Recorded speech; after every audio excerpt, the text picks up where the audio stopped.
Perkenalkan, nama aku Fadila Aga Azahra atau bisa dipanggil Zara. Jadi teman-teman, di sini aku bakal cerita tentang gimana sih budaya yang ada di keluarga aku dan budaya yang tumbuh dari aku sendiri. Oke, pertama, aku lahir di Karanganyar 22 Agustus 2005. Nah, Karanganyar itu tepatnya ada di Jawa Tengah atau dia tuh kayak bagian dari Solo juga, mepet banget sama Solo. Jadi masih bisa dibilang itu masuk di Solo. Cuman aku di sana cuman sekedar lahir aja karena mama aku juga dari Solo. Jadi aku lahirnya di sana, tapi aku besar sampai aku kuliah di UII, aku tinggalnya di Jogja. Jadi bisa dibilang selama 20 tahun aku hidup, aku ada di Jogja. Jadi aku udah lumayan mengenal ya budaya-budaya yang ada di Jogja, dan kayak aku rasa budaya yang ada di Jogja itu cukup beragam karena kita tahu sendiri kalau di Jogja itu juga punya 5 kabupaten yang beragam macamnya, dan menurut aku culture-nya beda-beda juga. Nah, sekarang kita flashback buat kenal lebih dalam tentang budaya yang ada di keluarga aku. Nah, mama aku itu lahir di Solo, Karanganyar, Jawa Tengah itu. Dan papa aku itu dari Gunung Kidul, Yogyakarta. Teman-teman pasti bisa lihat perbedaannya. Karena aku ngerasa kalau misalnya aku lagi balik ke Gunung Kidul dan balik ke Solo, itu tuh vibes-nya tuh beda banget. Karena kalau di Gunung Kidul, dari budaya papa sendiri, aku ngerasanya mereka itu orang-orangnya, lingkungannya masih menerapkan budaya tradisional yang kental dan kuat banget. Terus rumah-rumah di sana itu cenderung kayak rumah-rumah orang zaman dulu yang masih gede-gede banget, punya halaman luas dan segala macam. Terus mereka itu juga yang unik, yang bahkan aku sampai sekarang masih yang kayak wow, mereka masih punya budaya ini ya sampai sekarang, adalah mereka tuh punya tradisi namanya kenduri. Nah, tradisi kenduri ini adalah kayak untuk ibarat rasa syukur, dan ada doa bersama juga di sana yang dipimpin oleh kayak mbah-mbahnya gitu. Nah, si kenduri ini kayak bentuk rasa syukur kepada Allah, sebagai bentuk kayak biasanya tuh dia dilakuin kalau habis panen. Habis hasil panen pada turun semuanya, terus mereka tuh kayak ngadain kenduri gitu. Jadi mereka makan bareng-bareng, dan makannya itu pakai daun jati. Terus ntar mereka makan bareng-bareng gitu, yang kayak panjang gitu. Nah, jadi kayak teman-teman bisa lihat kan kalau misalnya di Gunung Kidul itu masih menerapkan tradisionalnya yang kuat banget. Dan aku sampai sekarang masih amazed karena di 2025 ini kayaknya nggak banyak deh orang yang masih menerapkan itu. Nah, kita balik ke budaya mama aku buat kenal lebih dalam juga. Nah, kalau dari budaya mama aku ngelihatnya mereka itu lebih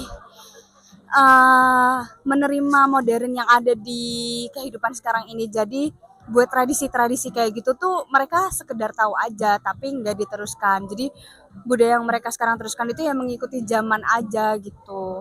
Jadi kayaknya kalau buat tradisi-tradisi tradisional gitu nggak ada sih, cuman mama tuh dulu pernah cerita waktu mama sama papa menikah, mereka tuh pakai budaya Solo. Jadi pakai kayak kebaya basahan Solo, terus ada ngunduh mantu, terus ntar kayak pokoknya mama tuh cerita ada 3 kali acara gitu. Jadi ada resepsi, terus akad sama ngunduh mantu gitu. Nah, pada saat itu karena masih kayak 2004 gitu, masih kuat banget ya budaya yang mereka terapkan. Jadi di pada masa itu masih menerapkan budaya-budaya seperti itu. Cuman kalau di keluarga mama aku itu sekarang kayak udah mereka cenderung mengikuti zaman gitu sih. Cuman kalau yang budaya apa bukan berarti nggak mengikuti, cuman mereka masih menguatkan budaya tradisional yang mereka terima sejak kecil begitu. Nah, kalau aku sendiri karena aku hidup di Jogja, yang berarti aku nggak lahir besar seperti papaku di Gunung Kidul dan seperti mamaku di Solo, tapi aku bisa ngelihat perbedaan kedua budaya itu. Dari situ aku juga ngelihat di situ ada kayak penerimaan budaya satu sama lain yang berbeda, walaupun mereka berdua datang dari budaya yang berbeda, tapi mereka bisa memahami dan belajar satu sama lain. Jadi aku sebagai anak yang lahir di Jogja juga jadi bisa lebih kayak belajar banyak juga, walaupun aku lahir dari orang tua yang sama-sama Jawa, tapi aku juga ngelihat perbedaan di situ karena aku juga kalau dari segi bahasa pun aku ngelihat bahasa yang ada di Jogja, bahasa Jawa yang ada di Gunung Kidul dan bahasa Jawa yang ada di Solo tuh beda banget teman-teman. Gitu sih. Kalau makanannya sih beda banget juga sih. Walaupun si Gunung Kidul ini juga masuk Jogja ya, tapi mereka juga punya khasnya sendiri dari Gunung Kidul, yaitu kalau teman-teman tahu namanya gatot tiwul. Itu tuh olahan makanan dari singkong. Nah, gatot dan tiwul itu tuh jadi makanan pokok buat orang Gunung Kidul. Jadi bentuknya tuh kayak kayak kayak nasi jagung gitu, tapi dari singkong gitu. Nah, kalau dari Jogja sendiri kan pasti teman-teman tahu ya bakpia dan gudeg ya. Tapi mohon maaf banget, aku sebagai warga Jogja aku kurang suka karena manis banget. Cuma tetap enak, tapi kayak nggak dalam skala yang besar gitu buat dimakan. Nah, kalau dari mama aku, makanan khasnya itu ada salad Solo. Nah, itu enak banget, dia cenderung rasanya asem dan manis gitu dan isiannya kayak sayur-sayuran, kayak salad, sayur-sayuran salad dan bistik sapi sama telur rebus begitu. Nah, jadi kayak teman-teman bisa lihat ya, walaupun ini semua sama-sama Jawa, tapi mereka punya makanan khas yang beda-beda gitu satu sama lain dan di situ jadi kayak ciri khasnya sendiri-sendiri.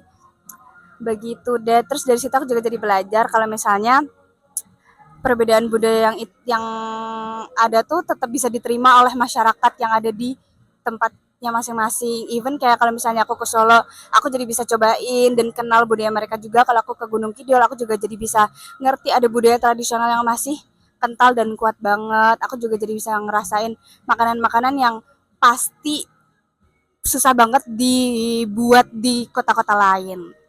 Begitu deh teman-teman, sekian perkenalan dari aku. Semoga menarik dan teman-teman jadi menambah wawasan baru. Bye bye.